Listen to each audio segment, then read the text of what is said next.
अब इस देश में प्रधानमंत्री, संसद, इनकी जरूरत नहीं है। अब सुप्रीम कोर्ट तय करती है कि राफेल आपने क्यों लिया। सुप्रीम कोर्ट तय करती है कि मंदिर के अंदर जेंडर जस्टिस होना चाहिए नहीं, ये सुप्रीम कोर्ट का काम है। सुप्रीम कोर्ट के पास आज की डेट में 5.5 करोड़ केसेस हैं जो पेंडिंग हैं। 5 करोड़ केस सुप्रीम कोर्ट में पेंडिंग हैं जिनकी डेटें नहीं मिल रही हैं, लेकिन सुप्रीम कोर्ट के पास एक काम है कि वो हर चीज पे ज्ञान दे रही है। अगर राफेल लिया जाए या नहीं लिया जाए, ये डिफेंस के एक्सपर्ट तय करेंगे या काला कोट पहनने वाले तय करेंगे। What is your business with that. लेकिन कहीं से एजेंडा चल रहा है। उन्होंने एक आदेश पारित किया है कल परसों, मेरा ख्याल है 4-5 दिन हो गए, और उन्होंने कहा है कि भारत में हेट स्पीच जो है वो बहुत बढ़ रही है। और इस हेट स्पीच में उन्होंने कहा है कि जो पुलिस वाला जो बनारस में एक हाथ में कचौड़ी लेके खा रहा होगा बेचारा, डंडा कहीं रखा होगा, चाय ठंडी हो रही होगी, वह कहीं हेट स्पीच चल रही होगी, तो वह हेट स्पीच वाले को तत्काल गिरफ्तार कर ले। और अगर उसने ऐसा नहीं किया तो सुप्रीम कोर्ट कहती है इस पे कंटेम्प्ट ऑफ कोर्ट होगा। वो बेचारा कांस्टेबल, उसे ये पता ही नहीं है कि हेट होती क्या है, उसे परिभाषा ही नहीं पता हेट की, और किसे हेट कहते हैं किसे नहीं कहते, लेकिन कहा है कि आपको गिरफ्तार करना है और तुम पे कंटेम्प्ट होगा। वो कहेगा पहले ही मेरी जान के लिए कम मुसीबत थी क्या। अब हेट स्पीच क्या है? क्या है हेट स्पीच? मैं किसी समुदाय, मैं किसी व्यक्ति विशेष को किसी उसकी आस्था या उसकी पहचान के रूप में उसको बुरा भला कहूं, उसके खिलाफ बोलूं। अब ये कहने की हिम्मत नहीं है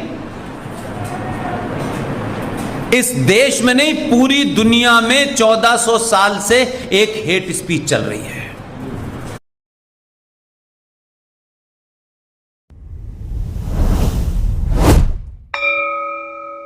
त्रिपाठी जी, हाँ, दिन में 5 बार खड़े होकर के अजान दे करके ये कहना कि अल्लाह के सिवा किसी दूसरे की पूजा नहीं हो सकती, इससे बड़ी कोई हेट स्पीच हो सकती है? इस पे बैन लगाओ। तो हम रियल बात ना आए, इधर उधर की बात ज्यादा करते हैं, इसलिए हेट स्पीच को ये समझते हैं।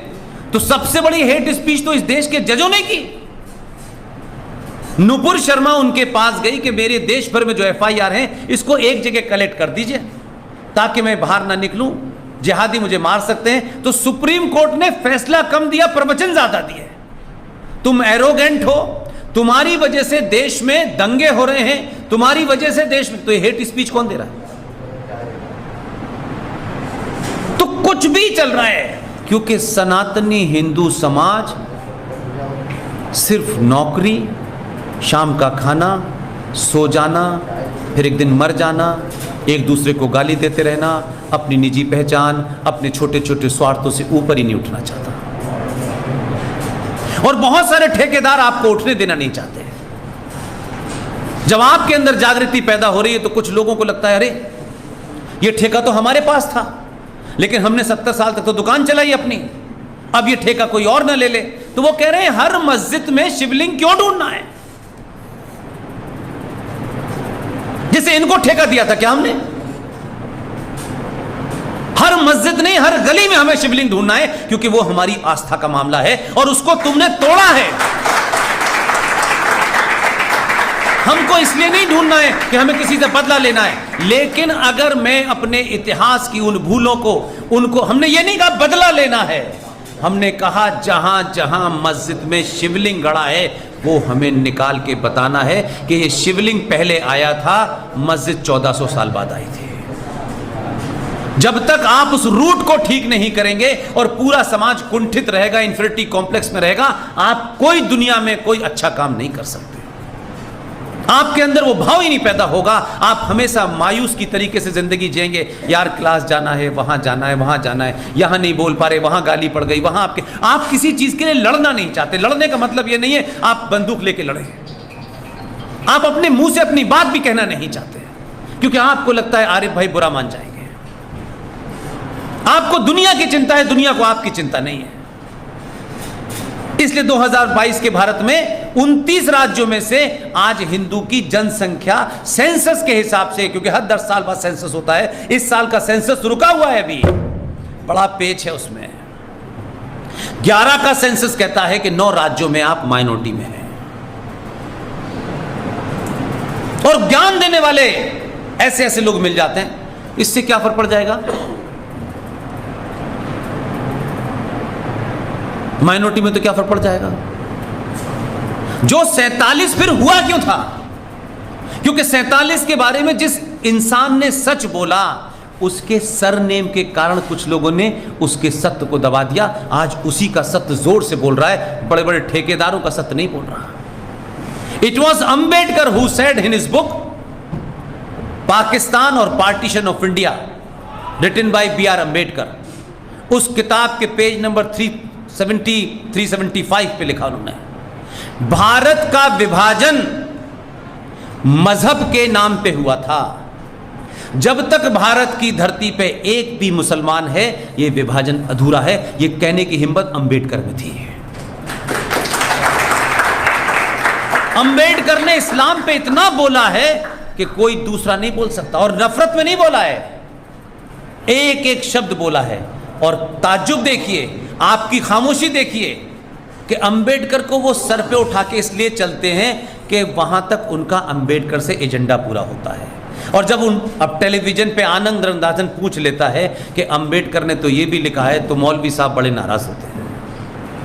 इसलिए मैं चाहता हूं कि आप तर्कों का जवाब तर्कों से दें, उसमें अपना होश न खोएं, गाली गलौज न करें। तो क्योंकि आज डिबेट आमने सामने हो रही है, और आप कहते हैं बदलाव क्या होगा? लोग जब ये सवाल करो तो लोग पूछते हैं इससे क्या लोगों को रोजगार मिल जाएगा? कुछ लोग, मैंने कहा, खानदानी बेरोजगार पैदा हुए हैं, रोज उन्हें रोजगार चाहिए। कौन सा रोजगार चाहिए मुझे समझ नहीं आता। क्या 135 करोड़ के देश में भारत सरकार की टोटल नौकरी 4.5 करोड़ है, लेकिन एक ये सेंटेंस बन गया है, नौकरियां नहीं मिल रही, लोग बेरोजगार घूम रहे हैं, नौकरियां नहीं मिल रही, कोई बेरोजगार, लेकिन सब जी भी रहे हैं। ऐसा नहीं है बेरोजगार से 10-5 लाख लोग रोज मर जाते हो बेरोजगारी से, ऐसा भी नहीं हो रहा। लेकिन ये चला रखा है लोगों ने। रोजगार ठीक है, जिनके पास नहीं वो क्या कर रहे हैं मुझे बताइए। 5 करोड़ 10 करोड़ लोगों के पास रोजगार होगा जो नौकरी कर सकते हैं सरकार की, बाकी लोग कैसे जिंदा हैं? भीख मांग रहे हैं क्या? तो ये नैरेटिव चलाया है यार, मंदिर बनाने से क्या हो जाएगा, बेरोजगारी खत्म हो जाएगी। तो मंदिर नहीं था तो बेरोजगारी थी, फिर तो दूध की नदियां बह रही थी यहां।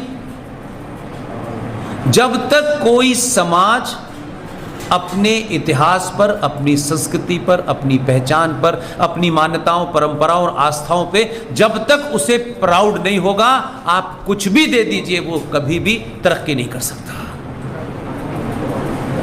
इसलिए बाकी चीजें तो आप कर ही लेते हैं, जो उस भाव की तरफ जाना चाहिए वहां नहीं कोई जा रहा है। अब जाने लगे हैं तो उसका बदलाव देखिए। सतीश भाई जिस प्रोफेशन को 2004 में छोड़ के आए थे, मैंने 12 में छोड़ा, और कॉन्शियसली छोड़ा मैंने।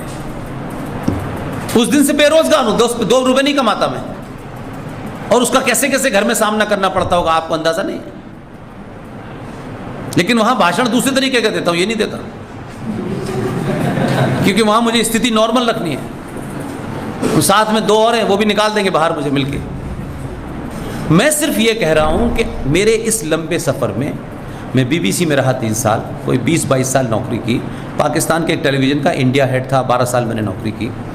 मैं इस नतीजे पे पहुंचा कि ज़िंदगी में एक सर छुपाने के लिए जगह होती है।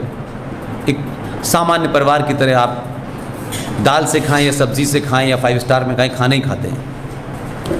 मुझे लगा कि मेरे पास वो जगह जहाँ मैं पैदा हुआ, वो जगह जिस जगह से निकल के पाकिस्तान का पहला प्राइम मिनिस्टर बना, लियाकत अली खां अलीगढ़ मुस्लिम विश्वविद्यालय के स्टूडेंट थे जो पाकिस्तान के प्राइम मिनिस्टर बने। वो बात अलग है कि उनको 7 साल के बाद वहाँ गोली मार दी। तो जो मुझे ज़मीनी तौर पे पता है, एकेडमिकली पता है, फिलोसफिकली पता है, ये हमारे देश को पता नहीं है। तब मैंने तय किया कि मुझे लगता था कि वो समय है कि इस वक्त हम अपनी बात रखेंगे तो लोगों की समझ में आएगी। क्योंकि मैं अभी भी ये मानता हूँ कि सिर्फ सही बात आपको पता चल जाए, भारत के युवा में वो शक्ति है कि वो रास्ता तय कर लेगा, लेकिन उसको जानबूझ के भ्रमित करके रखा गया है। हिंदुओं के ठेकेदारों ने रखा हुआ है, जो सुबह से शाम प्रवचन देते हैं वो भी आपको सच बात नहीं